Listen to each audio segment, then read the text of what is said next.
Hello students, welcome back to the YouTube channel of ZA Academy. This is your mentor Abdul Ahad और आज मैं आपके लिए लेकर आया हूँ chapter number 3 that is how do organism reproduce के एनसीईआरटी बेस्ड 50 एमसीक्यूज। क्योंकि आप जान रहे हैं कि हमारी सीरीज चल रही है जिसमें कि आज थर्ड डे है।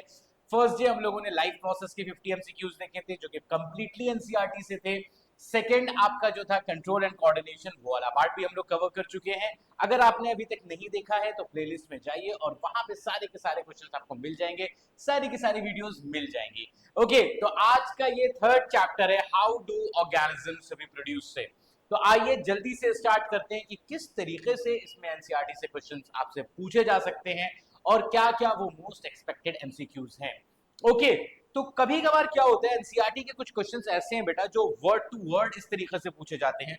तो स्टार्टिंग के 10 क्वेश्चंस मैंने उसी तरीके से निकाले हैं जो कि एनसीईआरटी के लाइनिंग से जो है वो बने हुए हैं। तो थोड़ा सा इसको पढ़ना पड़ेगा, थोड़ा सा समझना पड़ेगा, थोड़ा सा दिमाग लगाना पड़ेगा और आप फिर उसको सॉल्व कर सकते हैं। इसको कैसे करना है इस चीज के लिए मैं आपके साथ मौजूद हूं। Okay, so let's start from the beginning. Question number 1।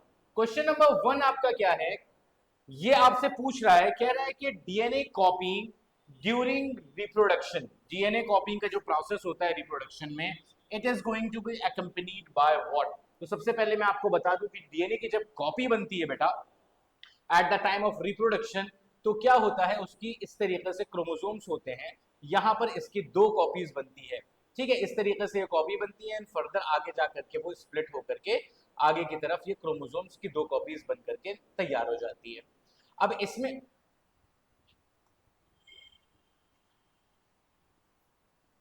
ठीक है, इस तरीके से ये बन करके तैयार हो जाता है। अब इसमें मेनली होता क्या है, 2 प्रोसेसेस होते हैं। First is called as karyokinesis और सेकंड उसके बाद होता है साइटोकाइनेसिस। दोनों को अभी एक्सप्लेन कर रहा हूं मैं, काइनेसिस। ठीक है, इसमें क्या होता है, जैसे कि अमीबा का बेस्ट एग्जांपल है, अमीबा का एग्जांपल आप याद रखिए। इसमें क्या होता है अमीबा में सर, एक इस तरीके से ऑर्गेनिज्म है जैसे कि फिजन में होता है, किसी भी पर्टिकुलर प्लेन ऑफ सिमेट्री से ये डिवाइड होने लगता है। क्या होता है सर, इस तरीके से साइटोप्लाज्म इलोंगेट होता है, न्यूक्लियस आपका इलोंगेट होकर ऐसे करके बन जाता है। नेक्स्ट स्टेप में क्या होता है, ये साइटोप्लाज्म आपका इस तरीके से हो जाता है बाकी सेल बॉडी और 2 न्यूक्लियस बन के तैयार हो गए। एंड एट लास्ट क्या होता है कि ये 2 इस तरीके से सेल बन करके तैयार हो जाते हैं, डॉटर सेल्स जिनको कहा जाता है।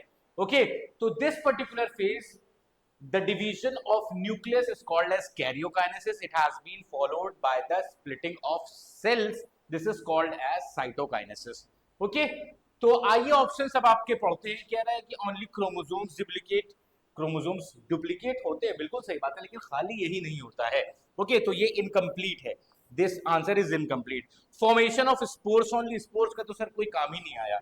Synthesis of new proteins, proteins का भी खाली कुछ नहीं आया। Creation of an additional cellular apparatus, बिल्कुल सही सर, यानी कि न्यूक्लियस बना, न्यूक्लियस के बाद सेल्स बन करके तैयार हो जाते हैं। Okay, so this is the correct answer of question number 1। Let's move forward to the question number 2। Question number 2 आपसे क्या कह रहा है, which of the following is not a correct statement about variations during DNA copy. यानी कि DNA की जब copy होती है तो सेक्सुअल रिप्रोडक्शन में एग्जैक्ट कॉपी नहीं होती है। क्या होता है, कुछ ना कुछ एरर्स आ जाते हैं उसके अंदर, those errors called as variations. ये वेरिएशन पॉजिटिव होते हैं, नेगेटिव होते हैं, इवोल्यूशन का पार्ट सारी चीजें हैं। ठीक है, and positive variation ultimately leads to process of evolution. बहरहाल इसमें क्या पूछ रहा है, नॉट अ करेक्ट, यानी कि इनकरेक्ट स्टेटमेंट इसमें से कौन सा होगा ये पूछ रहा है। तो आइए ऑप्शंस को देखते हैं कि biochemical reactions are not absolutely reliable. क्यों आखिर नहीं होगी ये रिलायबल? ठीक है, बायोकेमिकल रिएक्शंस जितने भी हो रहे हैं। और ऑप्शन क्या है, surviving cells are subtly different from each other. Surviving cells जो होते हैं वो डिफरेंट होते हैं, अलग अलग होते हैं एक दूसरे से। हाँ, ये बात तो ठीक हो रही है सर। ठीक है, all DNA copy variations lead to cell death. जितने भी वेरिएशंस होते हैं उनकी वजह से सेल मर जाता है अगर वेरिएशन होंगे। ऐसा नहीं होता है सर, वेरिएशन अभी बताया कि 2 तरीके के होते हैं, पॉजिटिव वेरिएशन भी होता है, नेगेटिव वेरिएशन भी होता है। तो अगर पॉजिटिव वेरिएशन होता है तो वो जिंदा रहता है और अगर नेगेटिव वेरिएशन होता है तो वो मर जाता है। इसमें क्या कह रहा है कि जितने भी डीएनए कॉपी वेरिएशंस आते हैं सबकी मौत हो जाती है। तो ये क्या है, ये एक इनकरेक्ट स्टेटमेंट यहां पर आ गया। ओके, तो इनकरेक्ट स्टेटमेंट से पूछा था। अक्सर बच्चे क्या करते हैं, नोट पे ध्यान नहीं देते हैं, करेक्ट स्टेटमेंट पे जो है वो टिक लगा करके आ जाते हैं कि हाँ सर सही बात हो रही है, सब अलग अलग तो हैं। आगे चलते हैं बेटा नेक्स्ट क्वेश्चन पे। Question number 3 states that in लेishmania, लेishmania के अंदर जो बाइनरी फिजन होता है occurs in a definite orientation in relation to its what. तो मैं आपको सबसे पहले बाइनरी फिजन के बारे में बता दूं, तीन तरीके के बाइनरी फिजन होते हैं on the basis of plane of symmetry. सबसे पहले क्या होता है, सिंपल बाइनरी फिजन होता है। क्या होता है बेटा, simple binary fission. It has been seen, it has been observed in case of amoeba. कोई पर्टिकुलर प्लेन नहीं होता है सर, कहीं से भी स्प्लिट हो जाता है। दूसरा आपका किसके अंदर हो रहा है सर, पैरामीशियम के अंदर होता है, जिसमें क्या होता है, किसके अंदर हो रहा है सर, पैरामीशियम के अंदर।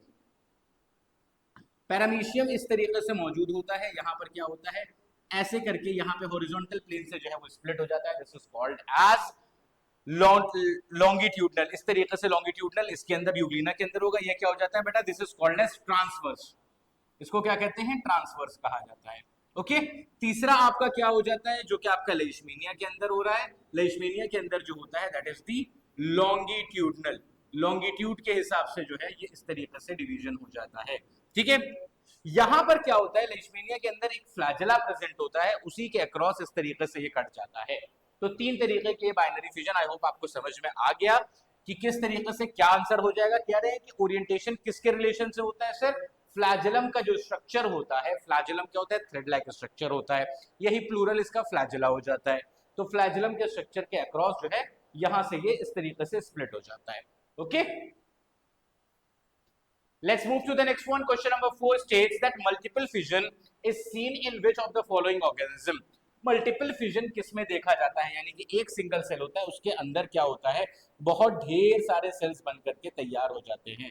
ठीक है बेटा, और क्या होता है, जब इसको सूटेबल एनवायरनमेंट मिलता है ये इस तरीके से क्या होता है, ब्रेकडाउन होता है, और ये सारे के सारे सेल्स जो होते हैं वो रिलीज हो जाते हैं। ओके तो this has been seen in case of Plasmodium.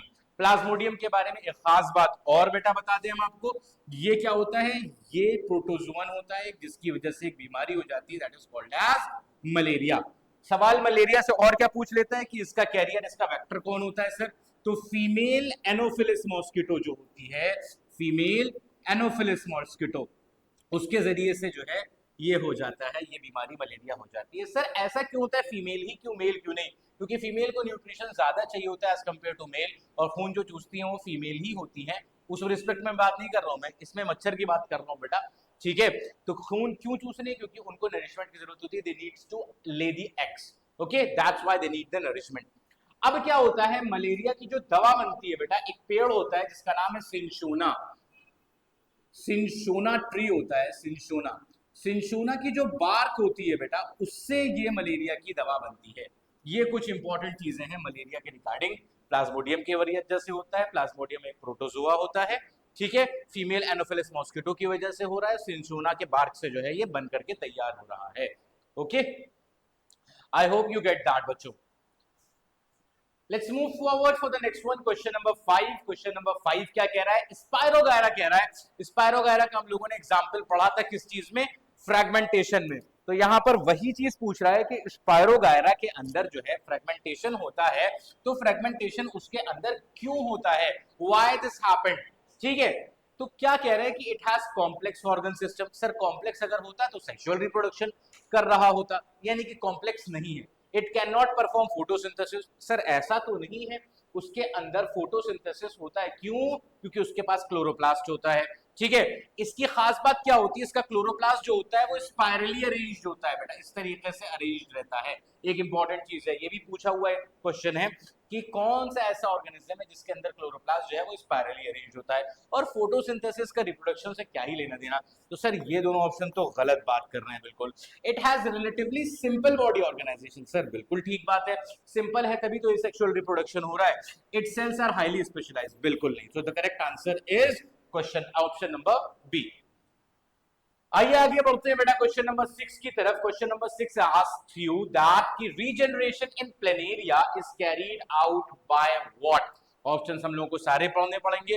कह रहे हैं रीजनरेशन के प्रोसेस के बारे में मैं आपको बता दूं, अक्सर बच्चे कंफ्यूज रहते हैं रीजनरेशन और फ्रेगमेंटेशन के बीच में। फ्रेगमेंटेशन पिछला क्वेश्चन हम लोगों ने देखा स्पायरोगायरा से था। फ्रेगमेंटेशन में बेसिकली क्या होता है बच्चों कि जब ये अपनी मैच्योर एज पे पहुंचता है, ये स्पायरोगायरा यानी कि बुढ़ापे में पहुंचता है, तो ऑटोमेटिकली खुद ही अपने आप से कुछ पार्ट्स में ये स्प्लिट हो जाता है, और हर एक स्प्लिटेड पार्ट, हर एक टूटा हुआ पार्ट क्या करता है, एक नया स्पायरोगायरा, एक नया ऑर्गेनिज्म बनकर के तैयार हो जाता है। तो this is called as fragmentation. Regeneration में भी यही चीज होती है, ये आपका प्लेनेरिया है, लेकिन इसमें क्या होता है बेटा, ये ब्रेकडाउन जो होता है वो एक्सीडेंटली होता है। इसके ऊपर मान लीजिए हाथी चढ़ गया, इसके 3 टुकड़े हो गए, अब हर एक टूटा हुआ टुकड़ा एक नया प्लेनेरिया बन करके चला जाता है। फ्रैगमेंटेशन में कैसे हो रहा है, आफ्टर रीचिंग द मैच्योरिटी। इसमें क्या हो रहा है, एक्सीडेंटली हो रहा है, ओके, प्लेनेरिया में। सो यहां पर आइए देखा जाए क्या कह रहा है। कह रहा है कि regeneration in planaria is carried out bye all body cells equally. सारे बॉडी सेल्स करते हैं? नहीं, सारे बॉडी सेल्स नहीं करते हैं, स्पेशलाइज्ड सेल्स ही तो करेंगे। Only muscle cells? नहीं sir, specialized cells that proliferate, यानी कि उसी पर्टिकुलर तरीके से रिपीट कर रहे हैं। फॉर एग्जांपल प्रोलिफरेट का क्या मतलब है बेटा, ऐसे वाला एक पार्ट आया, तो अब ये वाले सेल्स जो होंगे ये मल्टीप्लाई करेंगे और क्या करेंगे, नीचे का पूरा पार्ट बना लेंगे।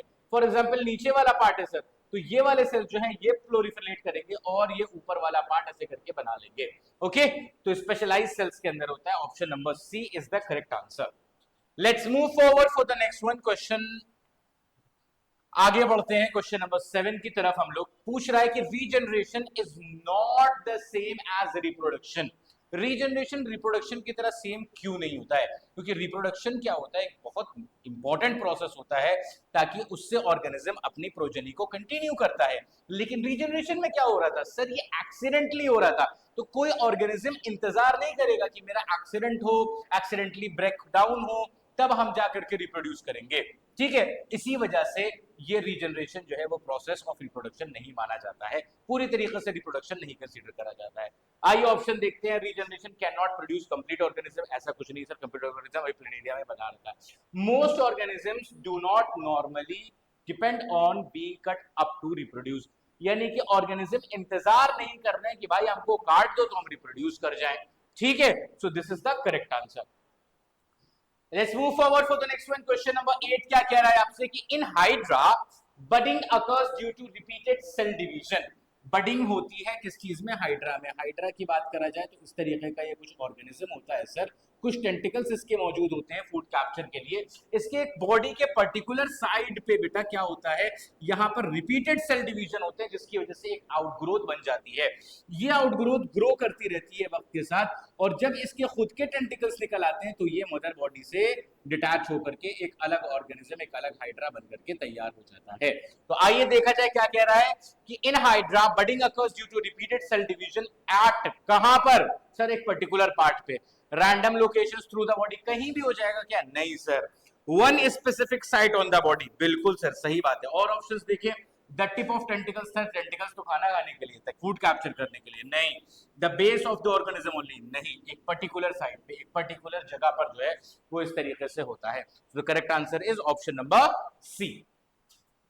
नेक्स्ट आगे चलते हैं बेटा क्वेश्चन नंबर 9 पे। Question number 9 ask you that which of the following plant has lost the capacity to produce seeds and relies on vegetative propagation, यानी कि इसकी सीड प्रोड्यूसिंग कैपेसिटी खत्म हो चुकी है और वो कंप्लीटली लाए कर रहा है किस चीज के ऊपर, डिपेंड कर रहा है किस चीज पे, वेजिटेटिव प्रोपगेशन के ऊपर डिपेंड कर रहा है। ठीक है, तो मस्टर्ड है, बनाना है, शुगरकेन है और ग्रेप्स है। इसमें से आप एकदम अंधा जो है वो कॉपी कर सकते हैं, बिल्कुल लगा सकते हैं, ठीक, कि कौन सा ऐसा है कि जिसके अंदर सीड होती ही नहीं है। यही चीज पढ़ करके आप क्या करोगे सर, आंसर टप से लगा दोगे, बनाना। यानी कि एक टेक्निक होती थी जिसके जरिए से ये चीज करी गई है, that technique is called as parthenocarpy. और पार्थेनोकार्पी के लिए हार्मोन रिस्पॉन्सिबल जो होते हैं बेटा, वो कौन कौन से होते हैं, कंट्रोल एंड कोऑर्डिनेशन का मुझे याद आ गया, ऑक्सिन्स और gibberellin are responsible for the process of parthenocarpy 2। ठीक है, ये दो हार्मोन्स इंपॉर्टेंट होते हैं, बाकी जितने भी हैं कुछ ना कुछ सीड प्रोड्यूसिंग है ही। ठीक है, अब ये क्या कर रहा है, ये वेजिटेटिवली पूरी तरीके से लाई कर रहा है किसके ऊपर, पार्थेनोकार्पी के ऊपर या वेजिटेटिव प्रोपेगेशन के ऊपर, बनाना का जो प्लांट है। तो correct answer is banana. Okay, आइए बनाने के बाद आगे चलते हैं क्वेश्चन नंबर 10 पे। क्वेश्चन नंबर 10 क्या पूछ रहा है आपसे? In tissue culture, tissue culture का एक और नाम पूछा जाता है। टिश्यू कल्चर का एक और नाम क्या है बेटा? This is also called as micro propagation. क्या कहते हैं इसको? Micro propagation. जैसे वेजिटेटिव प्रोपेगेशन होता है इसी तरीके से this is called as micro propagation, जिसमें कि क्या करा जाता है? फ्रेशली कट मेरिस्टेमेटिक टिश्यूज लिए जाते हैं, उन्हें न्यूट्रिएंट मीडियम में डाला जाता है और फिर वहां से निकाल करके हार्मोनल मीडियम में डाला जाता है, और एज अ रिजल्ट क्या होता है कि एकदम भयानक तरीके से सेल डिवीजन होता है और एक ही अनडिफरेंशिएटेड मास ऑफ सेल बन जाता है, जिसको हम लोग क्या कहते हैं? कैलस कहते हैं। उस कैलस को फिर अलग हार्मोनल मीडियम में डाला जाता है जिसमें कि शूट ग्रो करती है, फिर दूसरे में डाला जाता है, सॉरी रूट ग्रो करती है, फिर दूसरे में डाला जाता है इसमें शूट ग्रो करती है, और थोड़ा सा छोटा सा सीडलिंग बन जाता है, उसको पॉट में लगा दिया जाता है। हफ्ता 10 दिन में कंप्लीट हो जाता है, मैक्स टू मैक्स 2 हफ्ते में। इस वजह से ये टेक्निक सबसे ज्यादा अपनाई जा रही है और ऑर्नामेंटल प्लांट्स जो होते हैं उनके लिए ये टेक्निक यूज करी जाती है बेटा, तो दैट इज वेरी इंपॉर्टेंट। तो आइए ऑप्शन देखते हैं क्या कह रहा है क्वेश्चन की in tissue the mass of rapid dividing undifferentiated cell is called as what? तो उसको क्या कहते हैं सर? कैलस कहा जाता है। एम्ब्रियो का तो फॉर्मेशन ही नहीं हो रहा क्योंकि सीड से हो ही नहीं रहा है रिप्रोडक्शन। आइए आगे चलते हैं बेटा, next question number 11। The sporangia in Rhizopus. Rhizopus सबसे पहले जान ले क्या होता है सर? जो ब्रेड के ऊपर मोल्ड लग जाता है उसी ब्रेड मोल्ड का नाम जो होता है वो क्या होता है? राइजोपस होता है। कि ये मान लीजिए साहब आपकी ब्रेड है और इस ब्रेड के ऊपर क्या करा आपने? बाहर की तरफ इसको छोड़ दिया, तो इसके ऊपर आप क्या देखते हैं कि इस तरीके से कुछ जो है वो माइक्रो ऑर्गेनिजम्स ग्रो कर जाते हैं, फंगस, रेड ब्लू ग्रीन इस तरीके से जो है, अरे ब्लू ग्रीन कलर का जो है वो हो जाता है। तो वही चीज कह रहे हैं कि the sporangia in Rhizopus contains structure that can develop into new individual. बिल्कुल सही बात है, इसके अंदर स्पोर्स मौजूद होते हैं सर।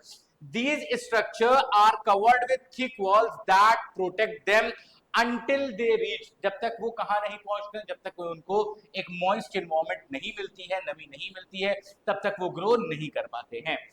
Warm dry surface? नहीं सर। A cold surface? नहीं सर, फ्रिज में रख दिया। Soil with high nitrogen? कोई मसला नहीं है। अनदर मॉइस्ट सरफेस, यानी कि मॉइस्ट सरफेस की उसको जरूरत होती है। ठीक है, तो correct answer of question number 11 is option number C.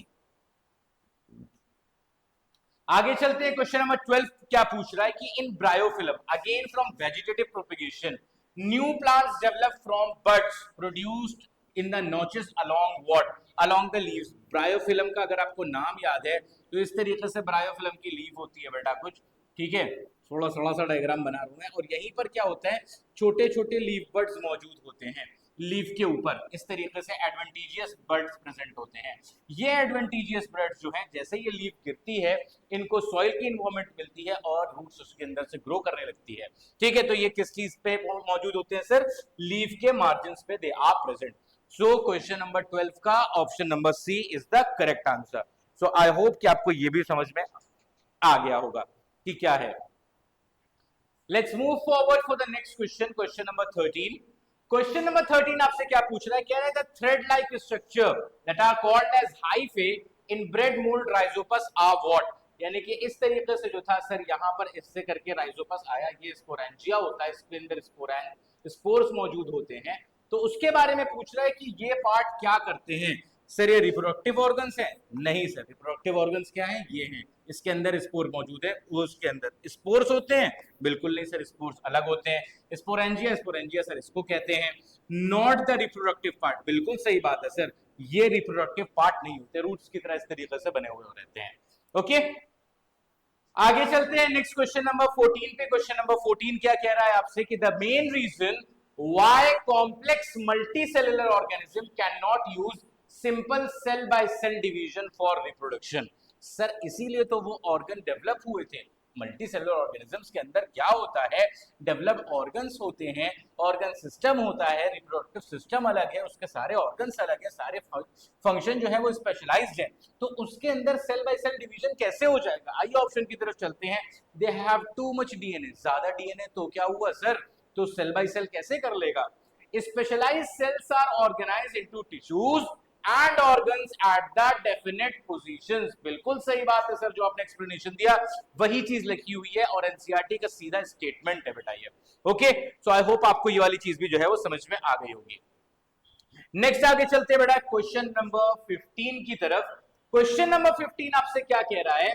Which of the following is the mode of asexual reproduction, यानी कि the sexual reproduction which involve only a single parent. इसका आंसर क्या हो जाएगा, पढ़ा जाए. Fusion of male and female gametes. Sir ये तो सेक्सुअल में ही होता है, मेल और फीमेल आ गए दोनों में. Pollination followed by fertilisation. Pollination sir transfer of pollen grains from anther to stigma, male का फीमेल की तरफ ट्रांसफर, फिर से मेल फीमेल दोनों इसमें आ गए.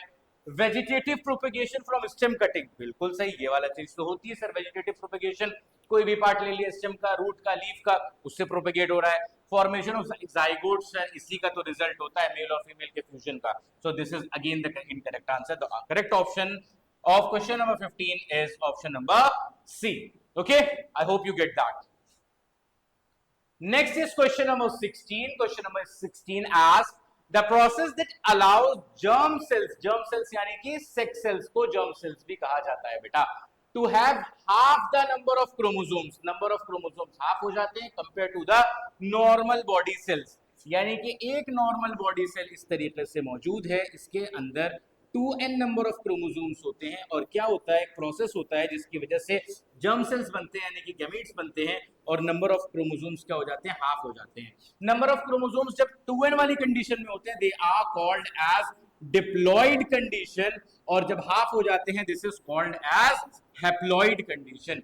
ये भी सवाल आपसे पूछा गया है. तो ये प्रोसेस जिसके जरिए से ऐसा हो जाता है, रिडक्शनल डिवीजन कहते हैं इसको, या फिर this is called as meiosis. लेकिन अगर ऐसा डिवीजन हो रहा है बेटा जो कि सोमैटिक सेल्स में, बॉडी सेल्स में होता है, एक सिंगल सेल है, इसमें क्या है 2n नंबर ऑफ क्रोमोसोम्स हैं, और इसमें 2 सेल्स बने, और ये भी क्या होते हैं, अगर 2n नंबर ऑफ क्रोमोसोम्स इस तरीके से आते हैं, so this particular process is called as mitosis. तो ये दो तरीके के सेल डिवीजन होते हैं.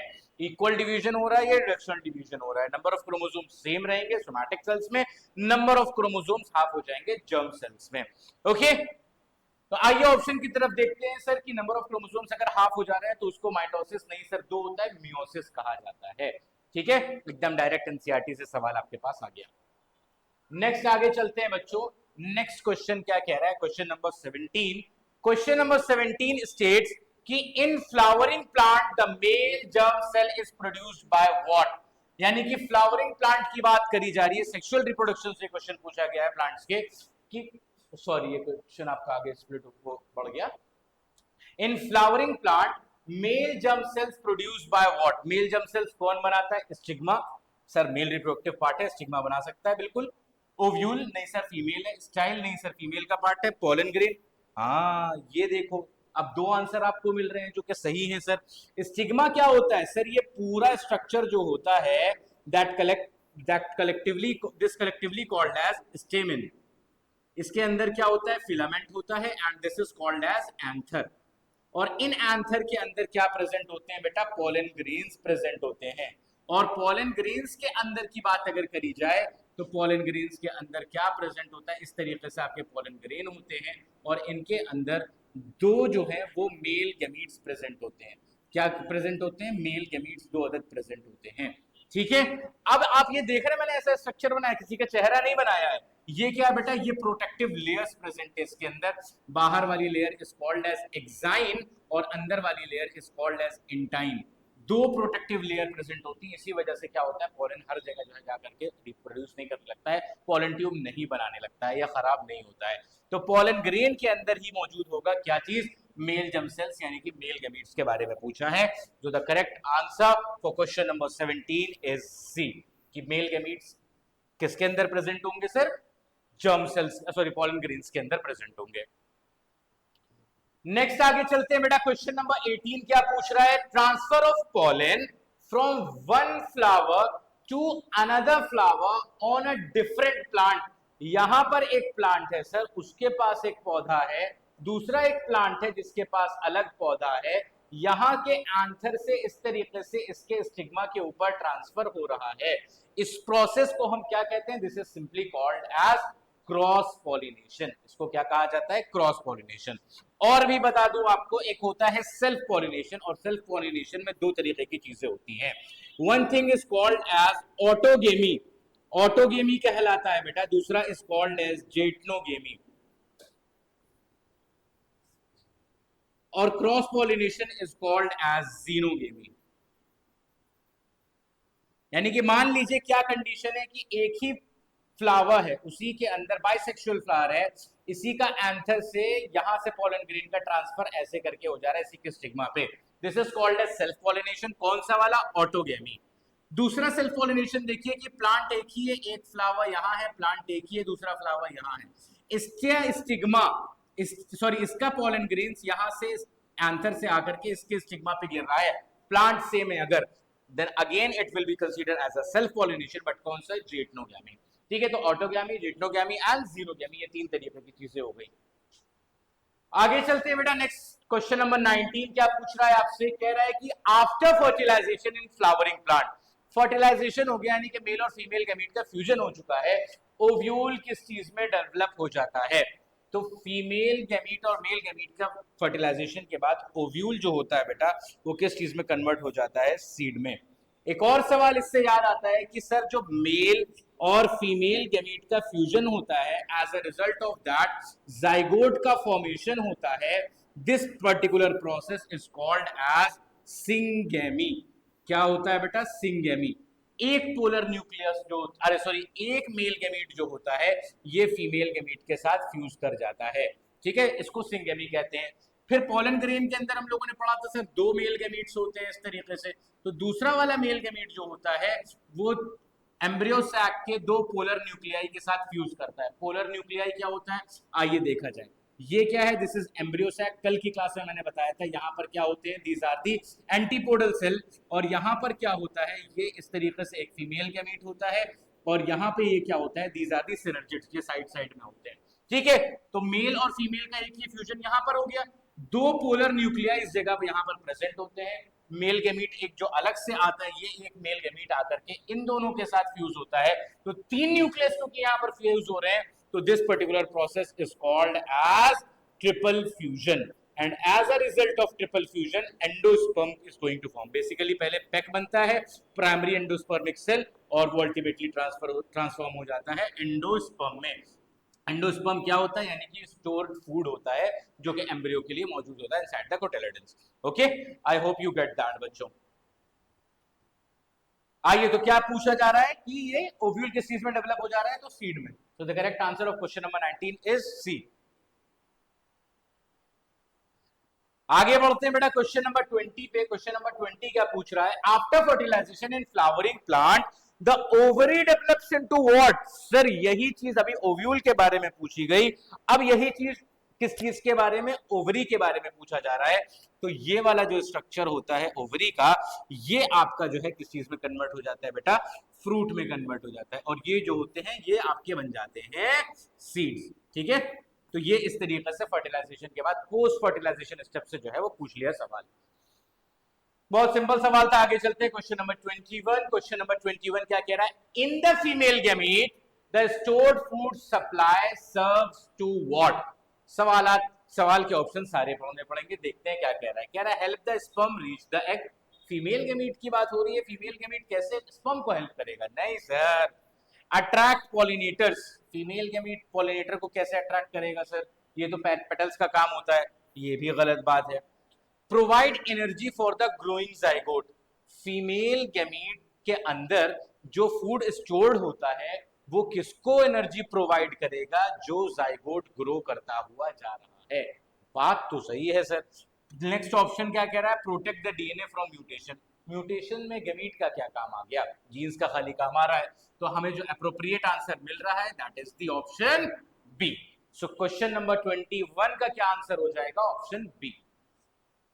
नेक्स्ट आगे चलते हैं क्वेश्चन नंबर 22 बेटा। Question number 22 states the sperms are located outside the abdominal cavity in the scrotum. The sperms नहीं होना चाहिए था बेटा, यहां पर क्वेश्चन में गलती है थोड़ी सी, टेस्टिस होना चाहिए था। स्पर्म्स भी कह सकते हैं आप, लेकिन स्पर्म कहां बन रहे हैं? टेस्टिस के अंदर बन रहे हैं, और टेस्टिस क्या होता है? आगे अलग से एक सैक में, यानी कि that is called as scrotum के अंदर मौजूद होता है। क्यों ऐसा होता है? क्योंकि for the normal production of sperm around 2 to 3 degree Celsius temperature जो है वो हमें कम चाहिए होता है, किससे? बॉडी से। बॉडी का जो normal temperature around 37 degree Celsius होता है, उससे 2 से 3 डिग्री सेल्सियस टेम्परेचर कम चाहिए होता है for the normal production of sperm. इसी वजह से ये टेस्टिस जो है outside the abdominal cavity inside the scrotum are present. Option देखते हैं, the scrotum produces testosterone directly, नहीं सर, ये तो टेस्टिस का काम होता है। टेस्टिस की जो है, टेस्टिस के अंदर कुछ सेल्स होते हैं, टेस्टोस्टेरोन की भी बात कर ले रहे हैं। टेस्टिस के अंदर क्या होता है बेटा, कुछ सेल्स होते हैं और कुछ ट्यूब्यूल्स होते हैं, ठीक है, फिर कुछ सेल्स होते हैं, फिर कुछ ट्यूब्यूल्स होते हैं। तो these tubules are called as what, they are called as seminiferous tubules, seminiferous tubules कहते हैं इनको। और यही सेमिनिफेरस ट्यूब्यूल्स क्या करते हैं बेटा, स्पर्म का प्रोडक्शन करते हैं, यही स्पर्म को बनाते हैं। ये कुछ सेट ऑफ सेल्स प्रेजेंट होते हैं, इनका नाम होता है लेडिक सेल्स। ये लेडिक सेल्स क्या करते हैं, these Leydig cells are going to produce a hormone, that is the male hormone testosterone, जिसको कहा जाता है। ये टेस्टोस्टेरोन का प्रोडक्शन करते हैं, ठीक है। आई होप आपको ये चीज समझ में आ गई होगी। ऑप्शन सब गलत देते हैं। Sperm formation requires a lower temperature than the normal body temperature, बिल्कुल सही बात है सर। यही रीजन होता है कि वो एब्डोमिनल कैविटी से बाहर जो है वो मौजूद होता है। Okay, I hope you get this question to.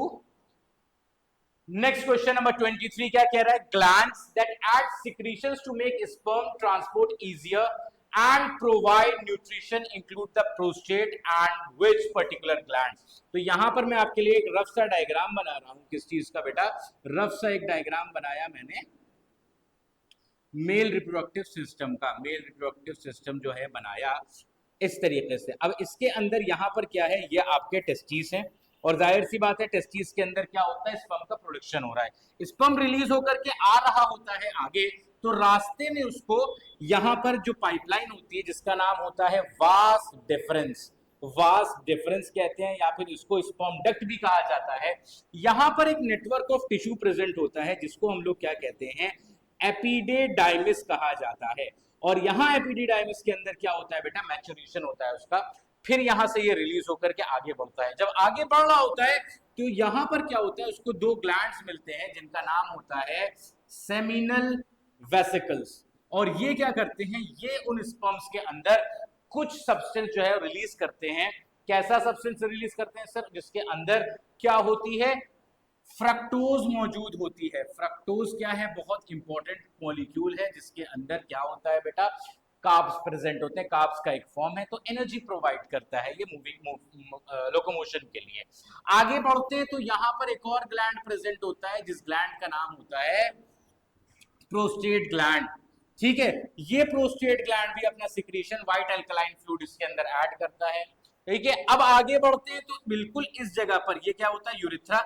Urethra में एक और ग्लैंड मौजूद होता है जिसको हम लोग कहते हैं कोपर्स ग्लैंड, कोपर्स ग्लैंड कहा जाता है इसको, या फिर this is also called as bulbourethral gland.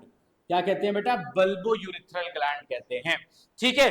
तो ये क्या करता है, before the ejaculation of sperm, यहां से क्या होता है बेटा, एक स्टिकी सब्सटेंस रिलीज होता है जो कि यूरिथ्रा को इंटरनली क्लीन कर देता है, अंदर से साफ कर देता है। क्योंकि हम लोगों को मालूम है कि urethra is the common passage for the secretion of sperm as well as urine, ठीक है। तो यूरिन एसिडिक होता है, तो इंटरनली उसको क्लीन कर दिया तो स्पर्म आसानी से जो है वो इस तरीके से आ जाता है और उसको लुब्रिकेट भी कर देता है। तो यहाँ पे बॉडी से जो सिक्रीट होता है बेटा, वो बेसिकली स्पर्म नहीं होता है, वो सीमेन होता है। अब सीमेन क्या हो गया, यानी कि स्पर्म जो निकला था टेस्टिस के अंदर से, उसमें सिक्रीशंस ऐड हो जाते हैं अलग अलग ग्लैंड्स के, सिक्रीशन ऑफ ग्लैंड्स। सर कौन कौन से ग्लैंड्स, यही तो सवाल पूछा गया था सर, कौन कौन से, सेमिनल वेसिकल्स हैं और प्रोस्टेट ग्लैंड, इनके सिक्रीशन उसमें ऐड हो जाते हैं। सर ये भी तो हो रहा है, नहीं, इसका सिक्रीशन उसमें ऐड नहीं हो रहा है, ये क्लीन कर रहा है बस उसके आने से पहले। तो क्या होता है बेटा, in a single ejaculation around 3 to 5 ml of semen has been released, which is going to contain around 2.5 to 3.5 million sperms, ठीक है। एक सिंगल इजैकुलेशन में इतने स्पर्म जो रहते हैं वो मौजूद होते हैं। सो आई होप ये सारी की सारी चीजें आपको जो है वो समझ में आ गई होगी, ये इसमें कोई दिक्कत नहीं होने वाली है। आप चाहिए तो स्क्रीनशॉट ले लीजिए, इसको पढ़ लीजिएगा, समझ लीजिएगा। नेक्स्ट आगे चलते हैं बेटा, क्वेश्चन नंबर 24। क्वेश्चन नंबर 24 पे जो है क्या पूछ रहा है, the vast difference in the male reproductive system unites with the tube that is coming from what. अभी हम लोगों ने पढ़ा कि वास्ट डिफरेंस जो इस तरीके से निकलता है वो क्या होता है सर, कॉमन पैसेज होता है यूरिन के लिए और स्पर्म के सिक्रीशन के लिए। तो जाहिर सी बात है यूरिन कहां से आ रहा है सर, यूरिन जो आता है वो किडनी से फिल्टर होता है, यूरेटरस लेकर के आते हैं, यूरिनरी ब्लैडर में स्टोर होता है, यूरेथ्रा से पास हो जा रहा है। तो वास्ट डिफरेंस किससे कनेक्ट हो रहे होंगे बेटा, यूरिनरी ब्लैडर से इस तरीके से कनेक्ट हो रहे हैं, जो कि पाइपलाइन आ रही है, that is this urethra. Okay, I hope this is again clear to you people.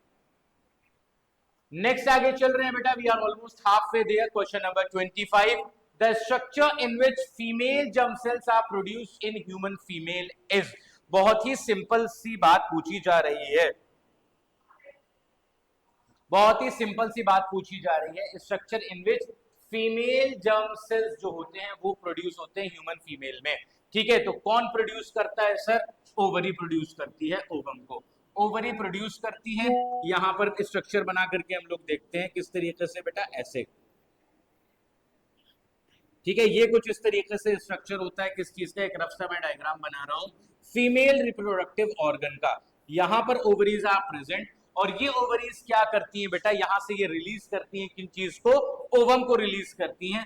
और ओवम को जब रिलीज करती हैं तो फेलोपियल फनल जो होता है ऐसे करके, उसके अंदर कुछ फिंगर लाइक प्रोजेक्शंस प्रेजेंट होते हैं जिनका नाम क्या होता है बेटा, दे आर कॉल्ड एज फिम्ब्रिए। ठीक है ना, फिम्ब्रिए क्या करते हैं, उसको रिसीव करते हैं और आगे की तरफ बढ़ा देते हैं। आगे की तरफ बढ़ाते हैं, किस तरीके से बढ़ाते हैं, इसके अंदर एपिथेलियल सेल टिश्यूज प्रेजेंट होते हैं। कौन से, सीलेटेड एपिथेलियम टिश्यू। वो क्या करते हैं, वो धीरे धीरे धक्का देकर के आगे बढ़ाते रहते हैं इसको। और ये क्या होता है बेटा, यूट्रस होता है और इसी, this is also called as वॉर्म। ठीक है, यहीं पे इम्प्लांटेशन एंड फीटस का डेवलपमेंट होता है। जो इस तरीके से स्पर्म एंटर होता है, दोनों तरफ जाता है और जहां से ओवम रिलीज होता है वहां पे उसके साथ ये फ्यूज हो जाता है और फर्टिलाइजेशन की जो साइट होती है वो यही होती है, फेलोपियन ट्यूब या फिर ओविडक्ट। सो इस क्वेश्चन के बारे में हम लोगों ने काफी कुछ जाना, दोबारा से देख ले रहे हैं कि स्ट्रक्चर जो कि फीमेल जर्म सेल बना रहा है वो कौन होता है, वो ओवरी होती है। ठीक है बच्चों, आई hope you get that. Next आगे चलते हैं क्वेश्चन नंबर 26 पे। क्वेश्चन नंबर 26 स्टेज की क्या हो रहा है, क्वेश्चन नंबर 26 आपसे क्या कह रहा है कि fertilisation of the egg in humans normally takes place in what. यानी कि फर्टिलाइजेशन ह्यूमंस के अंदर जो हो रहा है, अभी बताया है, अभी सवाल पूछ लिया कि कहां पर हो रहा है फर्टिलाइजेशन का एक्ट, तो कहां पर हो रहा है बेटा, fallopian tube and this is also called as oviduct. ठीक है, तो यहां पर जो है वो फर्टिलाइजेशन का प्रोसेस हो रहा होता है।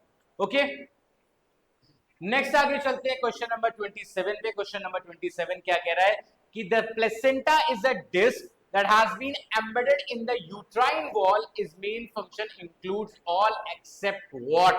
यानी कि कौन सा फंक्शन प्लेसेंटा का नहीं होता है। क्या होता है बेटा, after implantation into the uterus, 2 से 2.5 महीने प्रेगनेंसी जब हो जाती है, आफ्टर 2 to 2.5 months, यहां पर क्या होता है, जो विलाई होती है वो डेवलप हो जाती है एक डिस्क लाइक स्ट्रक्चर में। अब ये डिस्क लाइक स्ट्रक्चर जो होता है वो उसके साथ एक कॉर्ड अटैच होती है और वही अटैच हो जाता है फीटस से। तो this disc like structure is called as placenta. और जो भी एक्सचेंज हो रहे होते हैं अब प्लेसेंटा के जरिए से हो रहे होते हैं। And this particular cord is called as umbilical cord. और ये अम्बलाइकल कॉर्ड जो होती है वो किससे अटैच होती है, फीटस से अटैच होती है। तो इसी के जरिए से एक्सचेंज है, वेस्ट का एक्सचेंज है, ऑक्सीजन का है, ग्लूकोज का है, सारी चीजें का एक्सचेंज जो है वो यहीं से होता है। इवन ये क्या होता है, हॉर्मोन्स को भी प्रोड्यूस करता है। ठीक है ना, गोनाडोट्रोपिन हॉर्मोन्स को प्रोड्यूस करता है, इवन प्रोजेस्टेरोन को, यानी कि जो प्रेगनेंसी हार्मोन है, ये सारी चीजें फंक्शंस होते हैं किस चीज के, प्लेसेंटा के। तो आइए हम लोगों ने फंक्शन तो जान लिए, इनमें से पूछ रहा है कि कौन सा प्लेसेंटा का फंक्शन नहीं है। Let's see the option, transfer of glucose and oxygen to the embryo. Sir बिल्कुल ट्रांसफर करता है। Producing hormones for child birth, sir hormones तो प्रोड्यूस कर रहा है, चलिए देखते हैं। Removal of waste substance from the embryo to the mother's blood, बिल्कुल सर कर रहा है। Connecting the embryo to the uterine wall for nutrition, बिल्कुल सही है सर। ये तीनों पॉइंट तो बिल्कुल सही है। यहां पर क्या कह रहा है सर, अभी तो बताया आपने हार्मोन प्रोड्यूस कर रहा है, लेकिन हार्मोन किस चीज के लिए, पर्टिकुलरली चाइल्ड बर्थ के लिए, पर्टिकुलरली चाइल्ड बर्थ के लिए नहीं करता है, बाकी और चीजों को, प्रेगनेंसी को मेंटेन करने के लिए, इन तमाम चीजों के लिए करता है। सो this is the correct answer because this is particularly not the function of placenta. I hope you get that बेटा। नेक्स्ट आगे देखते हैं, क्वेश्चन नंबर 28 की तरफ बढ़ रहे हैं आगे हम लोग। क्वेश्चन नंबर 28 क्या कह रहा है कि the villi in the placenta are present on which side of the tissue, यानी कि अभी हम लोगों ने देखा कि कैसे है, आपने अभी देखा कि इस तरीके से यूट्रस है, यहां पर इस ऐसे करके 2 से 2.5 महीने बाद ये डेवलप हो गया, लेकिन स्टार्टिंग में से सर नहीं था, ये स्टार्टिंग में क्या था, सिर्फ कुछ विलाई प्रेजेंट थी। अब ये धीरे धीरे ये डेवलप हो जाता है, तो ये विलाई जो होती है वो इधर ही की साइड डेवलप रहती है ताकि एक्सचेंज आसानी से अच्छे से हो जाए। तो वही पूछ रहा है, तो ये विलाई किस तरफ प्रेजेंट होती है, मदर की साइड में? मदर तो इधर है, नहीं सर। बोथ साइड्स इक्वली, नहीं सर। एम्ब्रियो की तरफ प्रेजेंट होती है, बिल्कुल sir. The correct answer is option number B. Okay, next is question number 29। Question number 29 क्या कह रहा है कि if the egg is not fertilised it lives approximately for what? Sir ये तो बचपन से पढ़ते आ रहे हैं, 1 से 2 दिन मैक्सिमम, बहुत ज्यादा चल पाता है तो चल पाता है। तो करेक्ट आंसर इज 1 डे, ठीक है ना, और कोई ना 1 मंथ 3 डेज 1 वीक, तो 1 डे की साइकिल होती है इसकी।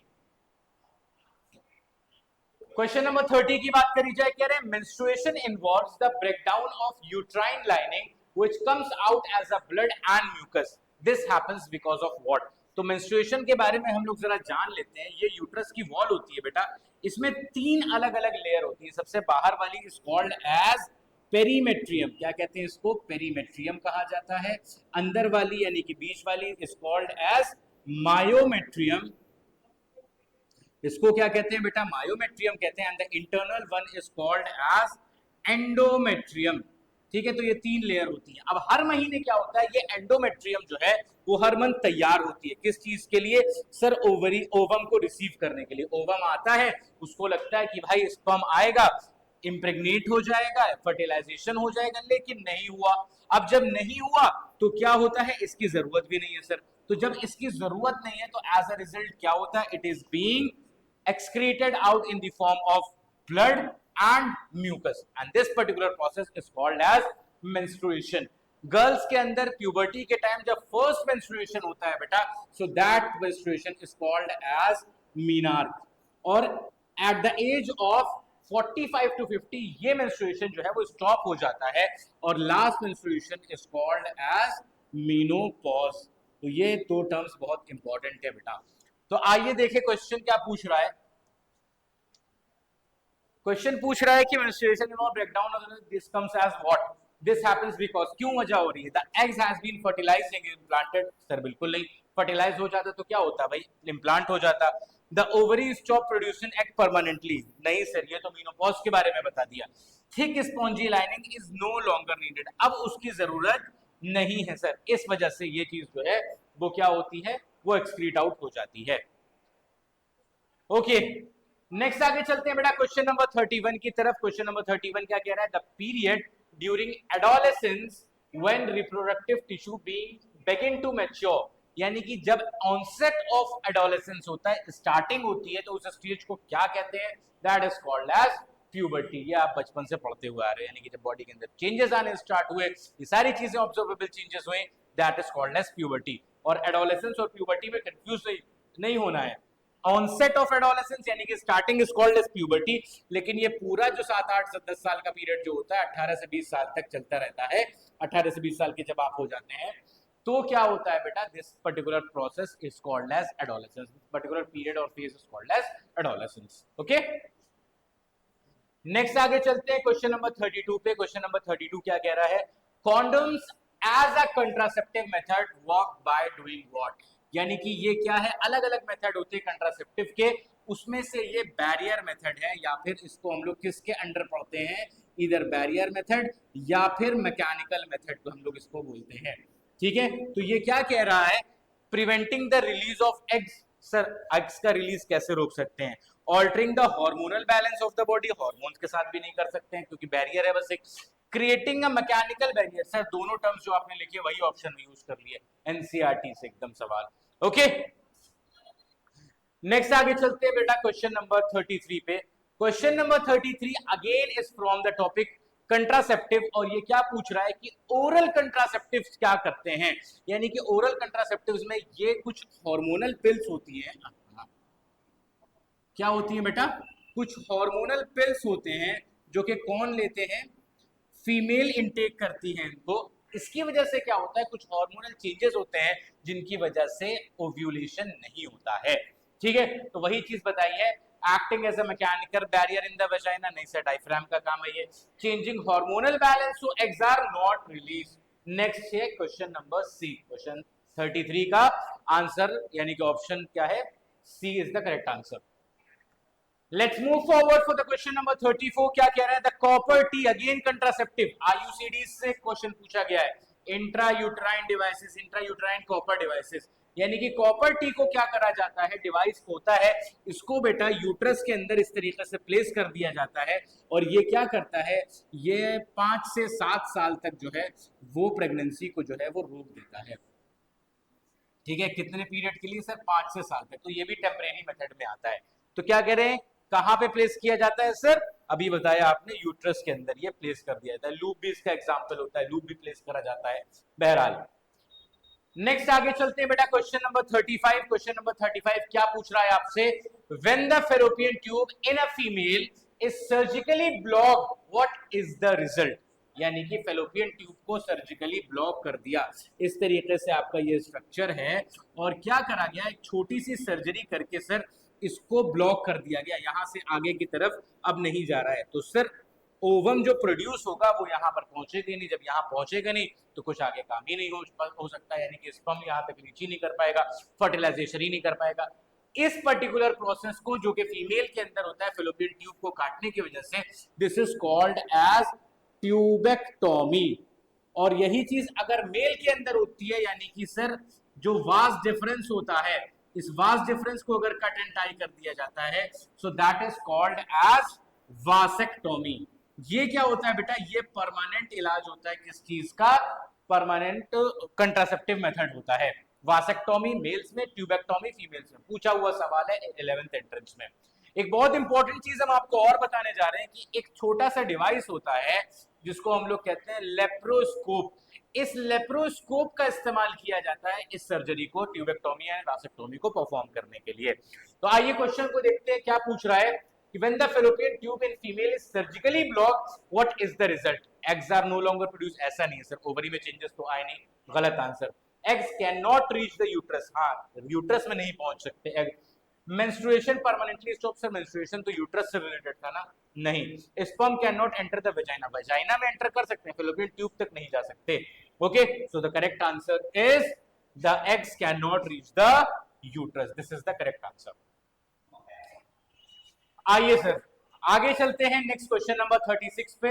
क्वेश्चन नंबर 36 क्या पूछ रहा है, एसटीडीज के बारे में पूछ रहा है, कह रहा है गोनोरिया है और सिफाइलिस है, ये एसटीडीज के एग्जाम्पल हैं और ये डिजीज किससे होती है बेटा, तो ये याद करने वाली बात है कि सर ये किससे होती है, बैक्टीरिया से होती है, वायरस से, जैसे कि तुम्हें जो है वो HIV से एड्स हो जाता है। ठीक है, ये सारे अलग अलग जो है वो डिजीजेस है, फंगस से, प्रोटोजोवन से, किससे किससे जो डिजीज होती है, इन डिजीजेस को आप देख लीजिएगा, बहुत इंपॉर्टेंट चीजें हैं। लीजिए एड्स का नाम लिया, अगला सवाल उसी से आ गया, AIDS is a sexually transmitted infection caused by virus, बिल्कुल अभी बताया था और अगला सवाल इसी से आ गया बेटा, तो आई होप ये आपने कर लिया। Let's move forward for the next one, question number 38। Question number 38 asks us that parental sex determination has been prohibited in India। Law ने, कानून ने हिंदुस्तान में पेरेंटल सेक्स डिटर्मिनेशन यानी कि before the birth of the child इस तरीके से आप फीटस का सेक्स पता कर सकते थे, ठीक है, लेकिन ये चीज इंडिया में बैन हो गई। क्यों, इसके पीछे बड़ी खराब दास्तां है, बड़ी दुखद दास्तां है, दिल दुखा देने वाली दास्तां है। होता क्या था बेटा कि इस तरीके से जब पेरेंटल सेक्स पता चल जाता था कि जो फीटस है उसका सेक्स पता चल जाता था, अगर वो एक फीमेल चाइल्ड होती थी तो पैट्रियार्कल सोसाइटी क्या सोचती थी कि भाई इसको हम बड़ा करेंगे, पैसा लत्ता लगाएंगे इसके लड़की के ऊपर, फिर बड़ा करके क्या करेंगे, पढ़ा लिखा करके उसकी शादी हो जानी है, जहेज वगैरह देना होगा, बहुत खर्चा होगा और इसको भेज देना है। तो फीमेल अगर चाइल्ड है तो उसको फिर अबॉर्ट करवा देते थे, खत्म करवा देते थे, और क्या होता था, that is called as female foeticide. ठीक है, क्या कहा जाता था इसको बेटा, फीमेल फीटिसाइड, यानी कि फीटस अगर फीमेल का होता है तो उसको अबॉर्ट करवा दिया जाता था, that is called as female foeticide. तो फीमेल फीटिसाइड बहुत ही अलार्मिंग रेट पे जो है वो बढ़ने लगा था, that ultimately leads to the differences in the sex ratio, problem sex ratio में आता, मेल टू फीमेल का जो रेशियो होता है, ओके, तो इसमें दिक्कत आती।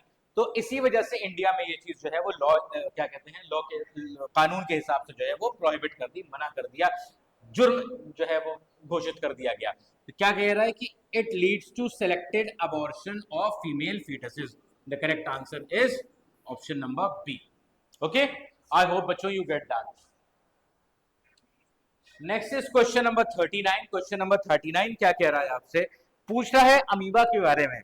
अमीबा के बारे में क्या कह रहा है कि in amoeba binary fusion takes place in any plane because, क्यों ऐसा होता है, सिंपल बाइनरी फ्यूजन अमीबा में हो रहा है, किसी भी प्लेन के अक्रॉस वो डिवाइड हो जा रहा है, क्यों?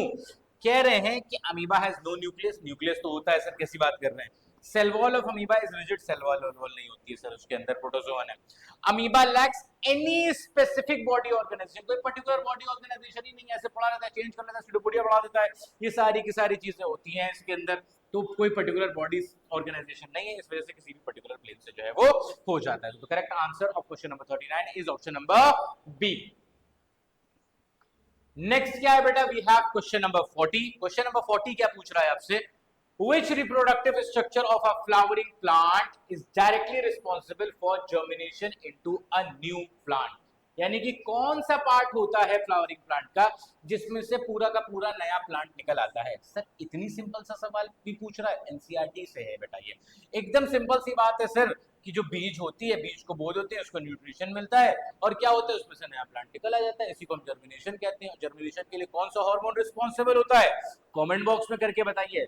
पिछले चैप्टर में आपको पढ़ाया है, नहीं पता तो पिछले चैप्टर जो है वो देखिए, पिछली वीडियो देखिए बच्चों, बहुत ज्यादा इंपॉर्टेंट है। Control and coordination, life process, दोनों चैप्टर्स बहुत ज्यादा इंपॉर्टेंट है। बहरहाल आगे दूसरी तरफ नहीं चलते, यहाँ पर क्या है कि सर सिंपल सी बात है, सीड है, सीड जो है वो इस तरीके से ग्रो कर जाती है, लेकिन मैं कमेंट बॉक्स आपका चेक करूंगा। I want the answer to my question कि कौन सा हार्मोन जो है वो रिस्पॉन्सिबल होता है for the process of germination. Okay, next question चलते हैं बेटा, लास्ट 10 क्वेश्चंस आर रिमेनिंग, ठीक है। Question number 41। क्वेश्चन नंबर 41 क्या पूछ रहा है कि plants raised by vegetative propagation can bear flowers and fruits earlier than seed grown plants. Sir बिल्कुल सही बात है, वेजिटेटिव प्रोपेगेशन से क्या होता है, वो जल्दी ग्रो कर जाते हैं, फ्रूट जल्दी आ जाते हैं देन इसके कि वो सीड से ग्रो हो। क्यों? क्योंकि सीड ग्रो होगा, फिर बढ़ेगा सर वो, फिर धीरे से वो पौधा बनेगा, पौधे के बाद वो बड़ा प्लांट बनेगा, बड़ा प्लांट बनने के बाद वो फ्लावरिंग करेगा। इसमें क्या करा, ऑलरेडी ग्रोन प्लांट था, उसी में से आपने एक शाख ले लिया, उसी से जो है वो ग्रो कर दिया, तो जब ऑलरेडी ग्रोन है तो डेवलप सेल्स उससे जो है वो निकल रहे हैं, इस वजह से यहाँ पे जल्दी होती है। आइए ऑप्शंस को देखते हैं। दे रिसीव मोर सनलाइट, क्या फालतू का ऑप्शन है सर, बिल्कुल गलत बात हो रही है। They start with an already developed plant, बिल्कुल वो स्टार्ट कैसे हो रहे हैं, एक ऑलरेडी डेवलप्ड प्लांट से स्टार्ट हो रहे हैं। यही रीजन है बेटा कि क्या हो जाएगा कि वो जल्द से जल्द जो है वो हमको उसके अंदर फ्लावरिंग एंड फ्रूटिंग जो है वो दिख जाएगी। नेक्स्ट क्वेश्चन नंबर 42 के बारे में बात करी जाए। क्वेश्चन नंबर 42 क्या कह रहा है कि the advantage of sexual reproduction over asexual reproduction. क्यों सेक्सुअल रिप्रोडक्शन एडवांटेजियस है किसके ऊपर, एसेक्सुअल रिप्रोडक्शन के, वो बात पूछ रहा है। कह रहा है कि प्रोड्यूसेस जेनेटिकली आइडेंटिकल ऑफस्प्रिंग। क्या सेक्सुअल रिप्रोडक्शन ऐसा करता है? नहीं सर, ये तो क्या है, एसेक्सुअल की प्रॉपर्टी हो रही है। Generates more variation useful for survival of the species. बिल्कुल सर, वेरिएशन ज्यादा क्रिएट करेगा, स्पीशीज उसकी वजह से सर्वाइव होंगी, बिल्कुल ठीक बात है। आगे भी देख लेते हैं। रिक्वायर्स ओनली वन पेरेंट, नहीं सर, सेक्सुअल रिप्रोडक्शन में 2 पेरेंट की जरूरत होती है।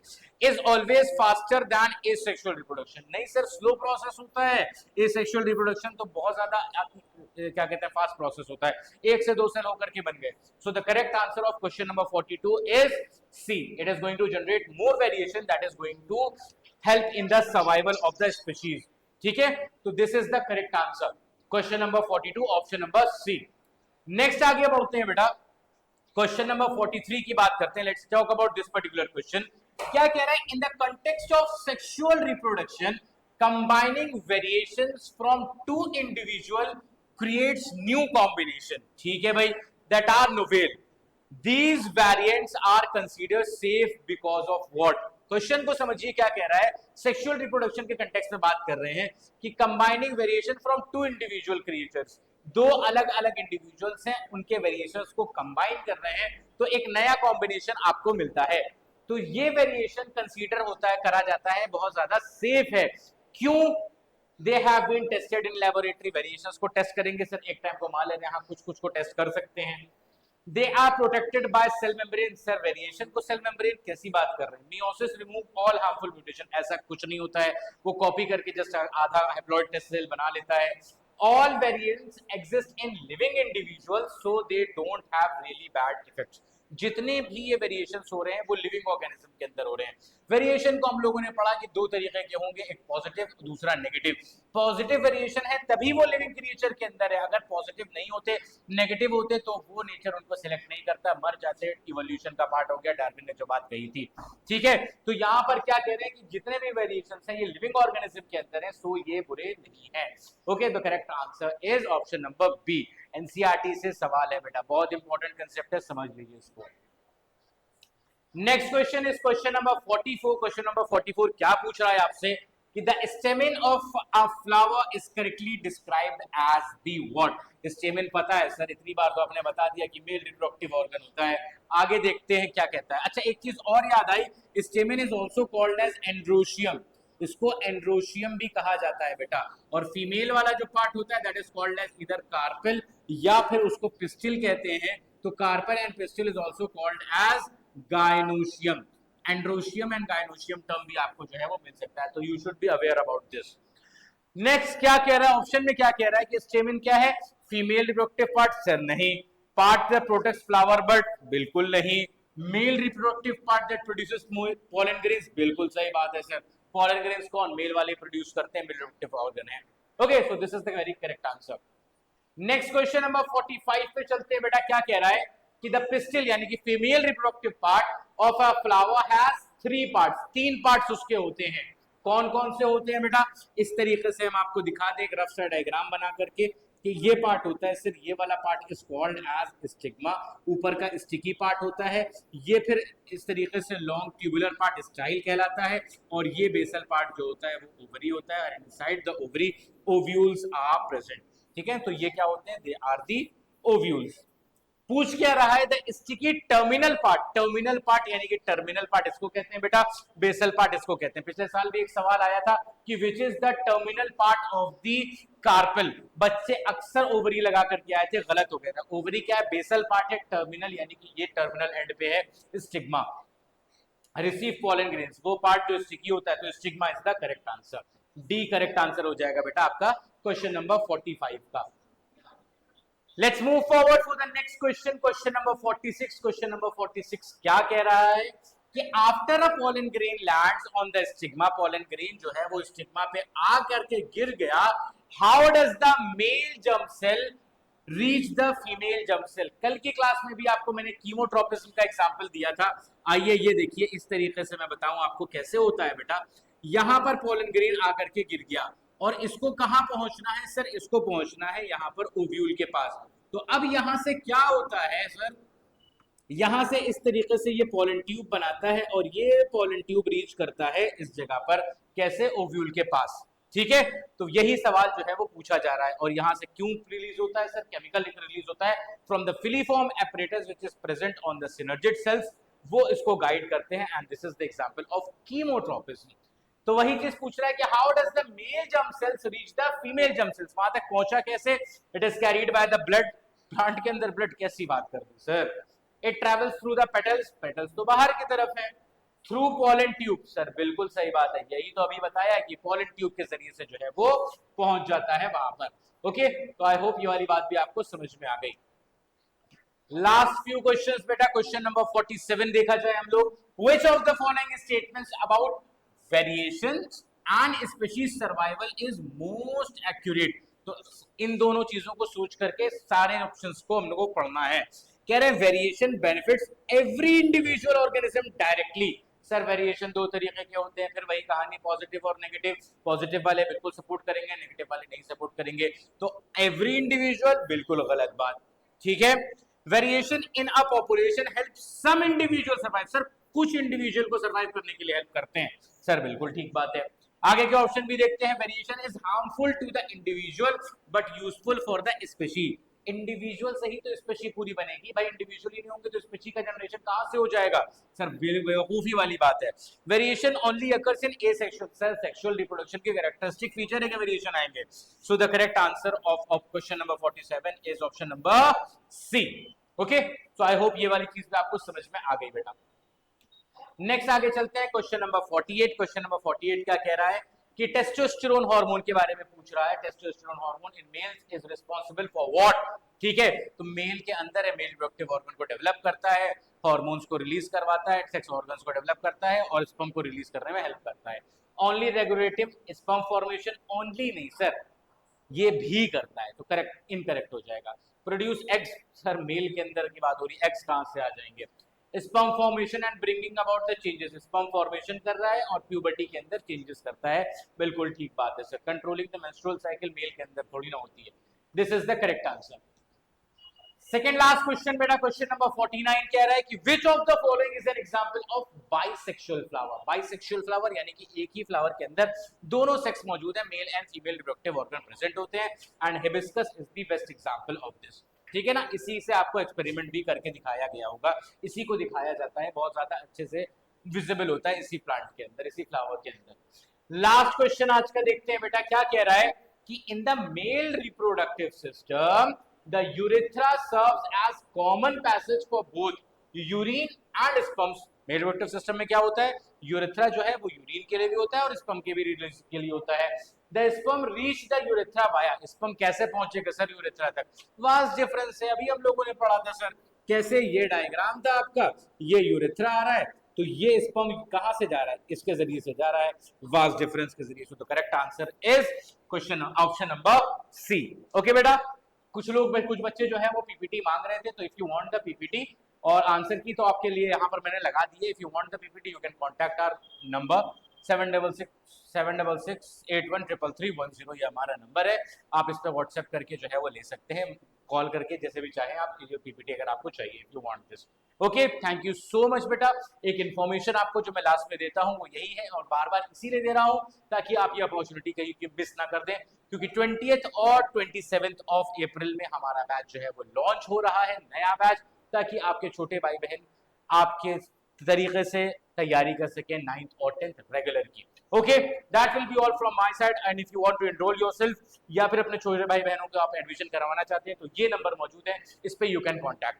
Thank you, thanks a lot, all the best. कल मिलते हैं नए लेक्चर के साथ, नए चैप्टर में, तब तक के लिए बाय बाय, अल्लाह हाफिज, गुड नाइट।